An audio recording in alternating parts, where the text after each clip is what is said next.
Pour cette nouvelle édition du Visage Hélène, nous recevons un très jeune footballeur qui, à son jeune âge, a presque déjà connu toutes les étapes d'un footballeur en voie de devenir professionnel. Uniquement sociétaire des académies, notamment l'académie de Real Foot, il a depuis des années déjà écrit son nom dans les livres d'or du football local camerounais. Après avoir fait ses débuts en 2021, Dylan Hachimi, puisqu'il s'agit de lui, est depuis lors l'un des buteurs attitrés de tous les championnats locaux camerounais. Aujourd'hui, sociétaire des Astres de Douala, il est pressenti pour remplacer Jules Armanco et pourquoi pas devenir le meilleur buteur de l'Elite One. Il est ici, il est avec nous, dérouler le tapis et surtout écouter Dylan Hachimi.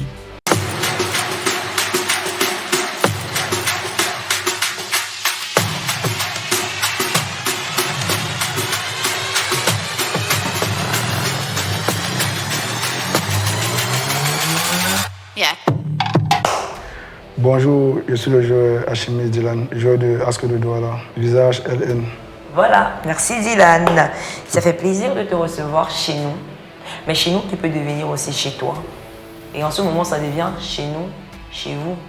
Bienvenue.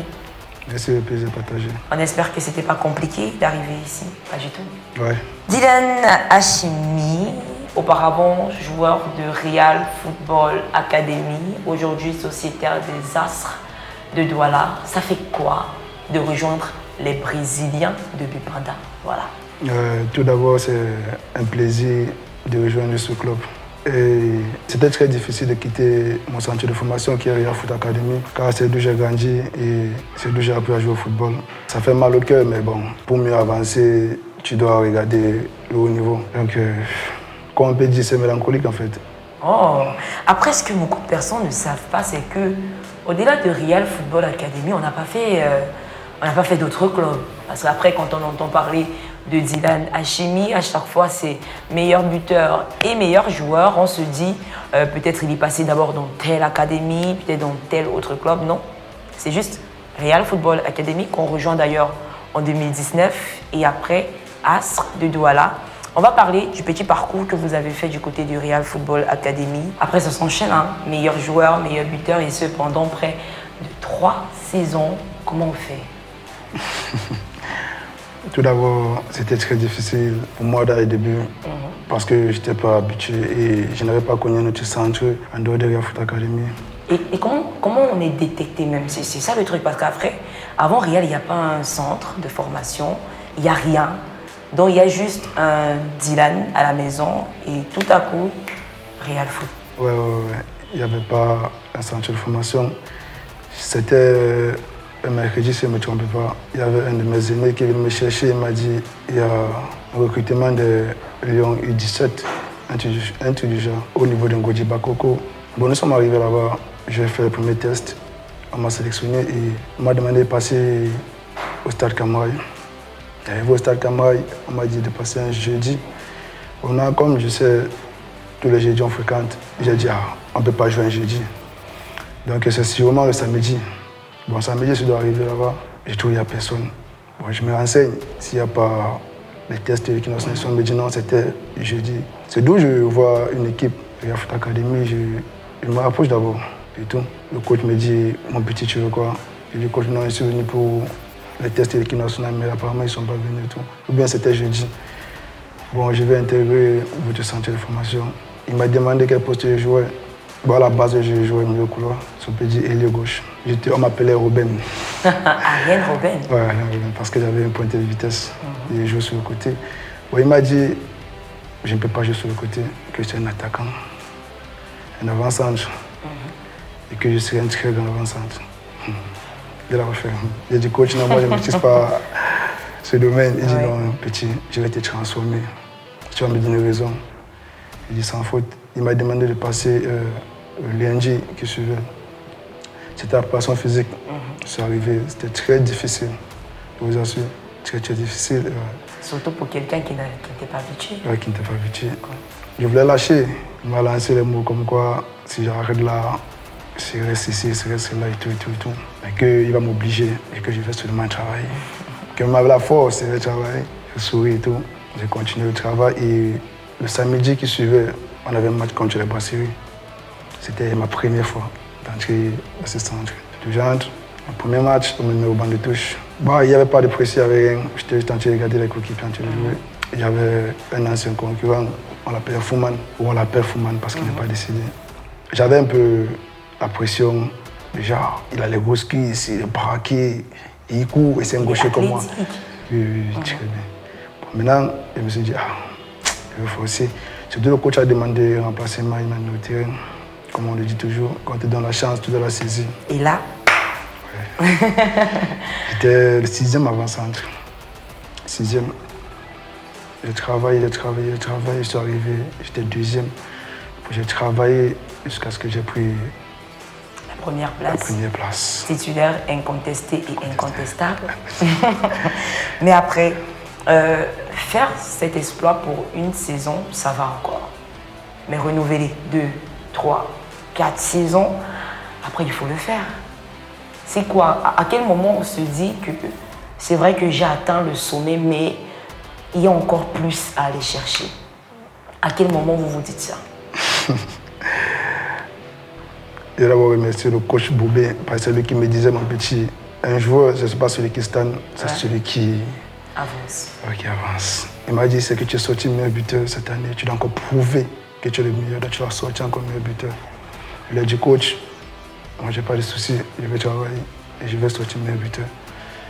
Il a dit, prouvez-moi mon petit. Il a dit, ok coach. L'année qui suivait, ils sont sortis meilleur buteur. Après ça, intérieurement, je me suis dit, c'était juste le travail et la chance, si on peut dire. La troisième année, non, c'est impossible. Un peu peut-être la chance. Un peu peut-être la chance. Du coup, la troisième année, j'ai travaillé. Je travaillais maintenant 2 fois par jour, matin, soir. Et je jouais la ligue départementale. On m'a donné le brassard. Le j'ai tout déchiré. Tout. Et je voulais vraiment sortir meilleur buteur. Je voulais voir ce qui s'est passé devant. J'ai dit à mon équipe, il va amener cette équipe en TD régional. Moi, je dis, on croit. Et on a fait le job. Quelle belle histoire. C'est une très très belle histoire. On pourrait rester là et écouter encore et encore et encore. Mais ça ne s'arrête pas là. Les belles choses continuent. J'ai envie de dire que lorsqu'on a le talent et qu'on arrive à le mettre en exergue, toutes les portes s'ouvrent.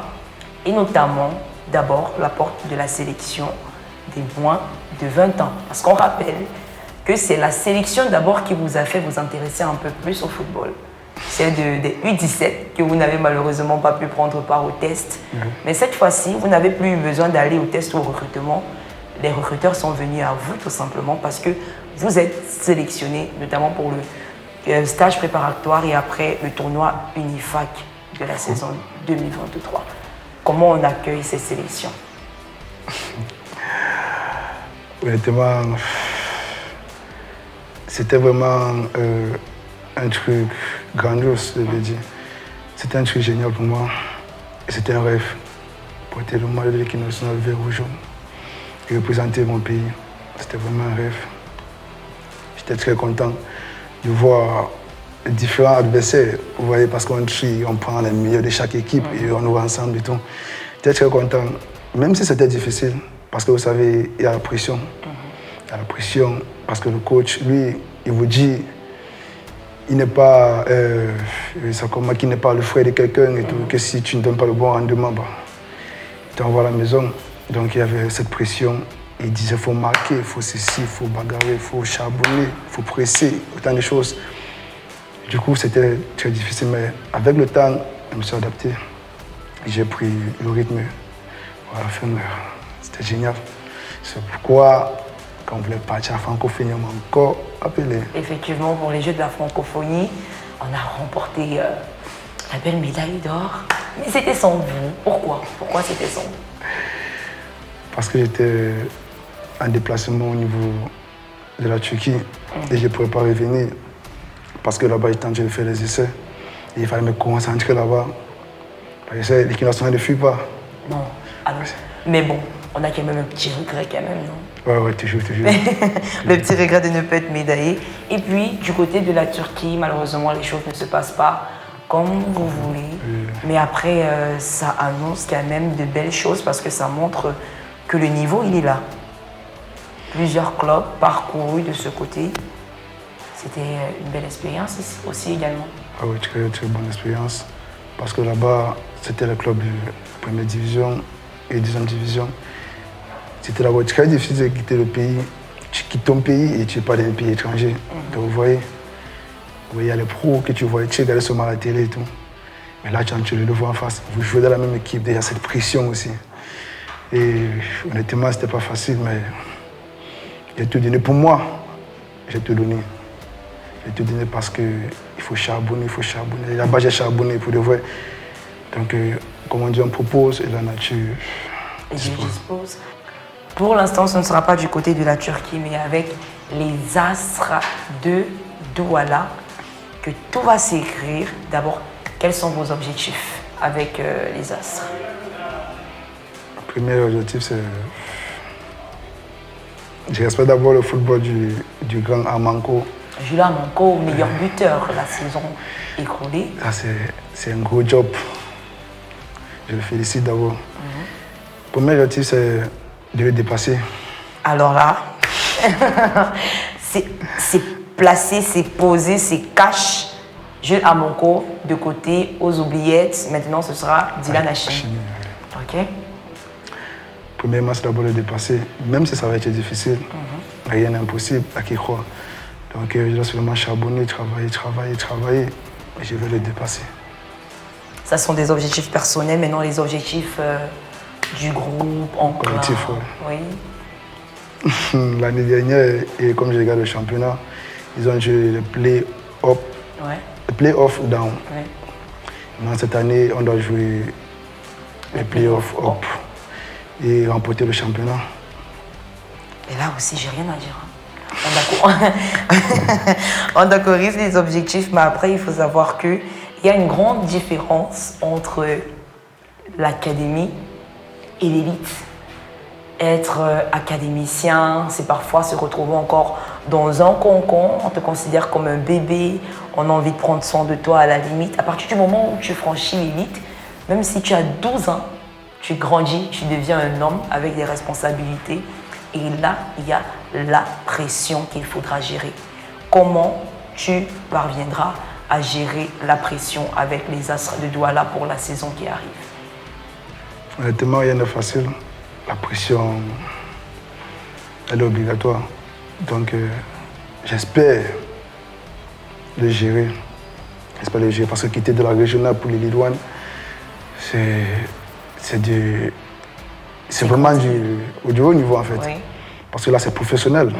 Et d'où j'étais, c'était amateur. Et maintenant, il y aura la pression des supporters, des dirigeants, des coéquipiers. Et surtout des supporters. Surtout les supporters. Parce qu'eux, ils ne blaguent pas. Ils veulent le bon rendement. Donc, je vais gérer la pression. Bon, j'espère gérer. J'espère, même si ça ne va pas être facile. À côté de la pression, il y aura l'équilibre entre le footballeur et la personne.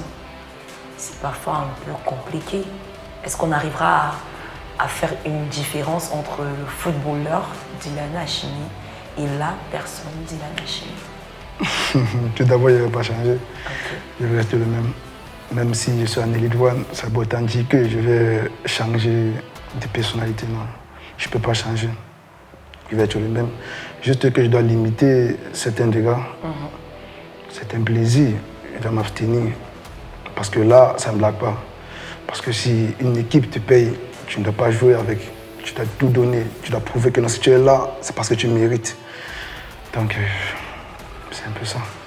Nous sommes arrivés au terme de ce programme, de cet entretien. Le temps, il est passé, mais on ne l'a pas vu passer. Je voulais demander quels sont les objectifs, mais on les a eu déjà. J'ai envie de savoir qu'est-ce que nous, l'équipe, avec moi aujourd'hui, qu'est-ce qu'on peut te souhaiter? Parce que on sait que les ambitions, elles sont grandes. On a notamment un Dylan Hachimi qui veut déclasser Jules Armanco discuter les playoffs. Alors, pourquoi pas remporter le championnat également? Jouer la Ligue des Champions. Voilà, jouer la Ligue des Champions, on se fait un double kiff, remporter même aussi la Coupe du Cameroun. Mais qu'est-ce qu'on peut concrètement te souhaiter? Juste bonne chance et même mettre dans vos prières. Bonne chance et te mettre. C'est ce qu'on va faire. On va te mettre. Peut-être on va organiser des neuvaines aussi de prières pour toi. Voilà, pour que tu arrives à. C'est très important. Merci Dylan d'avoir été avec nous. On va conclure cette émission telle qu'on l'a commencé, c'est-à-dire avec un clap.